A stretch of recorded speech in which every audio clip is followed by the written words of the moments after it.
Hey folks, in this Prima 365, we're going to take a look at the Asari Huntress class in Mass Effect Andromeda's multiplayer. She's a mobile fighter with biotic abilities that can cloak allies. There are two specific builds I want to focus on in this video, relying more on her support capabilities and focusing on her lance ability. Of course, there are a multitude of builds for her, but I feel these two really capitalize on what makes her really great. The lance build focuses on doing high damage with the lance ability, so I recommend going with damage and force in the 4th rank to help increase its power. For the rank 5 choices, that is all dependent on how your aim is. If you're basically Legolas with your lance, then I recommend Focused Blast. That being said, I would opt for anti-shields, as that has a little more utility. Now, if you're building this far into lance, then I highly recommend picking up shield powered. This eliminates the cooldown of the ability, but with the drawback of it now consumes some of your shield. To really capitalize on this build, I suggest picking up active barrier. This restores your shields by a little bit when you kill an enemy with a biotic ability,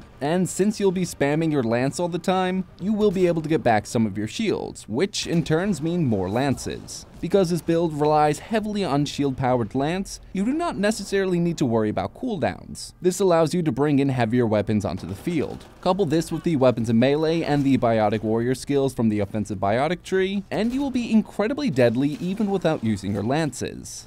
The other build I want to focus on is a more support-oriented one for the Asari Huntress. This build focuses more on her stealth grid ability and her throw ability. With stealth grid, I recommend picking up the extra power cell in rank 4 and the longer duration in rank 5. This allows you to use the stealth grid more and allows it to last longer. Remember, this ability affects your teammates, so you can hide them when they're in a bit of trouble, or hide everyone when you're trying to complete an objective. For rank 6, I suggest taking ambush grid over evasive grid. These multiplayer maps are rather small, so the extra speed isn't really helping anyone, though that extra bit of damage from the ambush grid can be the difference between life or death.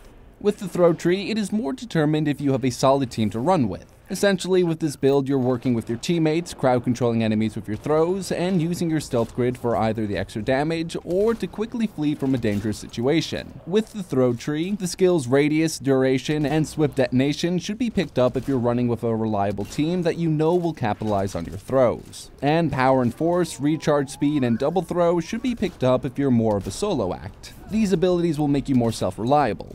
Since cooldowns will be an issue with this build, you want to keep your weaponry light, and something that will keep you at a distance. Remember, you're still rather squishy. A sniper rifle would work well with this build. So find a nice position to pick off enemies, and to use your throw ability. Then use your stealth grid when you get into a dicey situation. All you have to do then is relocate and start all over again. And that's it for the video. If you enjoyed what you saw, be sure to like and subscribe. Be sure to check our description for more Mass Effect Andromeda content. Be sure to check back every weekday for another Prima 365.